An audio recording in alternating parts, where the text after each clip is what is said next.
पनवेल, नवी मुंबई, रायगड परिसरातील बातम्या पाहण्यासाठी आमच्या मी साक्षीदार या यूट्यूब चॅनलला सबस्क्राईब करा।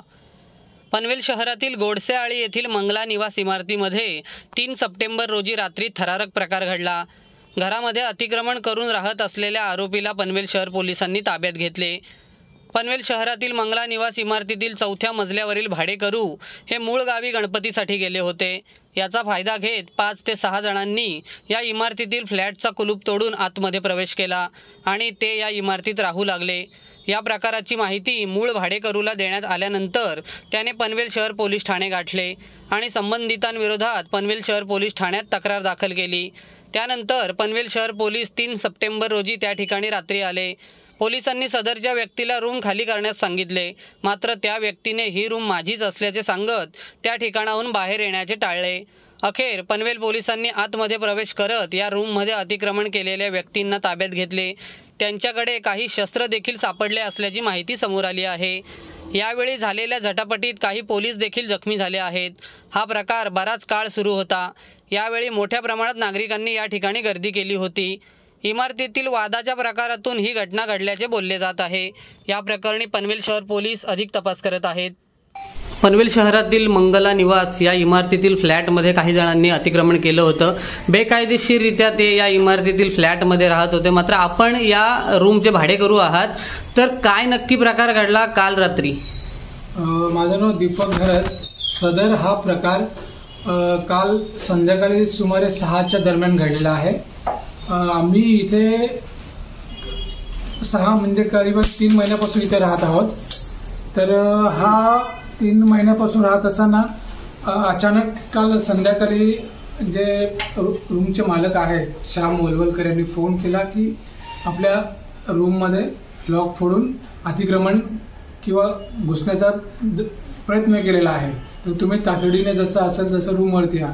मी आल्यानंतर इथे म्हणजे 5-6 माणसं, त्यांचा कुटुंब आणि अज्ञातधारक यांनी घर फोडून पूर्णपणे कब्जा करण्याचा प्रयत्न केला।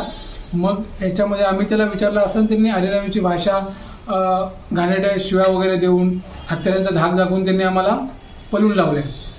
नंतर हा सदर प्रकार सोसायटीने आणि रूमचे मालक यांनी पोलीस स्टेशनला जाऊन तक्रार नोंदवली आणि ही तक्रार पोलिसांनी स्वीकारून त्यांची टीम वगैरे इथे आली आणि सर्व शहानिशा करून त्यांनी त्याला पकडण्याचा प्रयत्न केला। नंतर फायर ब्रिगेडची गाडी वगैरे सर्व टीम त्यांची इथे येऊन पोहोचली आणि त्या दरोडेखोराला इकडनं घेऊन गेले। आपण नक्की कुठे गेला होतात आणि ज्यांनी आपल्या घरात अतिक्रमण केलं होतं ते आपल्या ओळखीचे होते का? नाही, हे व्यक्ती आमच्या अनोळखी आहे, याच्याशी काही संबंध नाहीये। आणि आम्ही ऍक्च्युली गणपतीसाठी गावी गेलो होतो, तो विसर्जन करून आम्ही आज इथे येणार होतो। पण सदर प्रकार घडल्यानंतर मी तातडीने कामावरून गावी जात असताना मी अर्धवट इथे येऊन हा प्रकार घडलेला आहे। जी व्यक्ती अतिक्रमण करून राहत होती त्या व्यक्तीचा या रूमशी काही संबंध आहे का? आपल्याला काय माहिती आहे? नाही, याच्याबद्दल मला काय माहित नाही, व्यक्तिगत याचा काही संबंध नाहीये।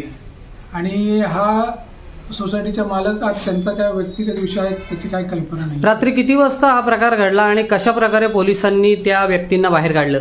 हा प्रकार संध्याकाळी 6-6:30च्या सुमारास घडला आणि तो मध्यरात्री नंतर 3 पर्यंत हा प्रकार चालू होता।